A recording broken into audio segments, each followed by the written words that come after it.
रुद्र विक्रम जी, मैं समझना भी चाहूंगी क्योंकि आप एक लॉयर हैं, तो अब किस तरह से आप देख रहे हैं इस मामले को, क्योंकि कई सारी बातें जो हैं वो इसमें कही जा रही है। ये भी कहा जा रहा है कि भैया क्यों नहीं अब तक एफआईआर कराई है, क्यों नहीं पुलिस के पास गए, या वो कानूनी पेचीदगियां जो हैं थोड़ा सा वो हम समझने की कोशिश आपसे करना चाहते हैं।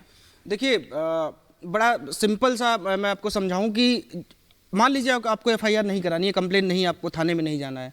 हर एक फेडरेशन, हर एक ऑर्गेनाइजेशन, आप भी एक ऑर्गेनाइजेशन से जुड़ी हैं, हम सब एक किसी न किसी संस्थान से जुड़े हुए हैं। और विशाखा गाइडलाइंस जब इस देश में ऑनरेबल सुप्रीम कोर्ट ने पास किया, तो उसके तहत पॉश एक्ट के तहत सारे ऑर्गेनाइजेशन में आईसीसी जो इंटरनल कंप्लेंट कमेटी की बात अभी हो रही थी वो होनी चाहिए, और इस फेडरेशन में भी है, मिनिस्ट्री में भी है।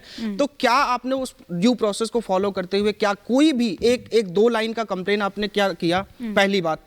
दूसरी बात, अगर मान लीजिए आपको आईसीसी की नॉलेज नहीं थी, हो सकता है कि आप लोग खेल में व्यस्त रहते हो, आपको आईसीसी की नॉलेज ना रही हो, तो क्या आपने कहीं पे कंप्लेंट किया? आपके ही राज्य में अभी कुछ महीने, एक आध महीने पहले की बात है, एक मंत्री को इस्तीफा देना पड़ा क्योंकि उन्होंने ड्यू प्रोसेस फॉलो किया। वो गई, एफआईआर लिखवा, इन्वेस्टिगेशन अभी हो रहा है, आप कोई भी सर्च करके देख सकता है कि वो मंत्री प्रॉपर वो 41 का नोटिस इशू हुआ, वो गए इन्वेस्टिगेशन में पार्ट ले रहे हैं। इन्हें देखिए, घर से ही सोप मैन्युफैक्चरिंग करते हैं और महीने का 1 लाख कमाती हैं। आप भी सोप मैन्युफैक्चरिंग करना चाहते हो? इनसे सीखना है तो फ्रीडम ऐप को अभी डाउनलोड कीजिए। और इस देश में अब ऐसा नहीं है कि आप पुलिसिया सिस्टम को या कानूनी सिस्टम को आप ऐसा नहीं कर सकते ना कि आप एकदम सब चीज को दरकिनार करते हुए। और हाँ, एक बात और मैं बहुत बड़े कहना चाहता हूं कि आप जो इस देश की बेटियां हैं, ये बहुत सम्मानित बेटियां हैं, हम सब इनका सम्मान करते हैं। आपको तो एक प्रेसिडेंट सेट करना चाहिए ऐसा करके कि अगर आपके खिलाफ कोई सेक्सुअल हरासमेंट का कोई ऐसा केस कर रहा है तो आपको उसको कोर्ट में घसीट के, कानून के तहत घसीट के उसको नेस्तनाबूद करना चाहिए, जिससे जो आगे बच्चियां जो इस खेल में आने वाली हैं, अन्य संस्थानों में आने वाली हैं, उनके लिए एक मिसाल पेश हो। और ऐसे लोग अगर हैं, वाकई में अगर हैं, तो वो हम सबके सामने नेस्तनाबूद हो और वो उनको भगाया जाए, यहाँ से संस्थानों से भगाया जाए, हटाया जाए। लेकिन आप जो है सिर्फ और सिर्फ आप एक जगह खड़े हो जाते हैं, आप जो है कुछ एलिगेशन लगाते हैं। तो सिर्फ देखिए, हिंदुस्तान में अगर आप संविधान मानते हैं, कानून मानते हैं, कोर्ट मानते हैं, पुलिस मानते हैं, तो एटलीस्ट कहीं पे तो भरोसा होना चाहिए आपको। और कहीं कोई तो ड्यू प्रोसेस आपको फॉलो करना पड़ेगा, या सिर्फ एक क्विक रिएक्शन मैं सभी से ले लेती हूं। क्या अवधेश जी, इसके जरिए खेल की एक जो बदसूरत तस्वीर है वो भी कहीं ना कहीं सामने आई है, सार्वजनिक मंच पर आई है इस तरह से? देखिए, जब भी खासकर सेक्सुअल हरासमेंट का विषय आता है तो थोड़ा बोलना कठिन हो जाता है। ये ऐसा विषय होता है जिसमें आप एक पक्ष नहीं हो सकते हैं, बहुत कठिन परिस्थिति होती है। अब वो हुआ है नहीं हुआ है वो अलग बात होता है, लेकिन जिस व्यक्ति पर लगता है उसकी परिस्थितियां क्या होती हैं, दोनों तरफ से स्थितियां हैं। जिस लड़की के साथ हुआ है वो कितनी हिम्मत से आकर के आई होगी, जिसके जो नहीं हुआ है वो कैसे झेल रहा होगा।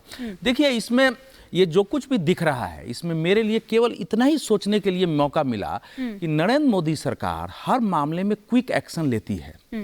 उसके देश के खिलाड़ी, जिस खिलाड़ियों के साथ हारने पर भी प्रधानमंत्री जाकर के बात करते हैं, हिम्मत बढ़ाते हैं, वो धरने पर बैठी और वो अपने एक आदमी को कहे नहीं कि भैया तुम पर आरोप लगा है, तुम इसमें से हटो, बाद में हम देख लेंगे। तो इसके देखने के बाद मुझे लग रहा है कि ये सरकार को ऐसे हमने नहीं देखा था कि किसी क्रिमिनल टाइप के आदमी हो जाए, कोई सेक्सुअल हरासमेंट का आदमी हो, उसकी बचाव ये सरकार करे, और वो भी 9 राज्यों में चुनाव है। दिया जा रहा है इसमें इतनी मोहलत क्यों दी? सुनो ना, ये इसीलिए मैं लग रहा है कि जो कुछ हम देख रहे हैं शायद उतना ही सच नहीं है। इसके पीछे जो कुछ हम देख रहे हैं उतना ही इसके पीछे भी और कई सच है, क्योंकि कई बार आरोप लगाने वाला आदमी इतनी शान से, वो चाहे कितना भी दबंग हो, कुछ भी हो पॉलिटिक्स में है, इतनी शान से आके हमने कहते हुए हम लोगों ने अनेक केस देखे हैं, आदमी अपना बचाव करता है। ये कैसे आ रहा है? इसीलिए मैं कह रहा हूं कि ये केस ऊपर से जितना आसान दिखता है ये उसी प्रकार से नहीं। मैं एक बात जो आपने पूछा है खेलों के बारे में, मैं कुछ दिन तक स्पोर्ट्स की रिपोर्टिंग किया, हमारे सामने स्पोर्ट्स के जो है एक अनुभवी जर्नलिस्ट भी बैठे हैं।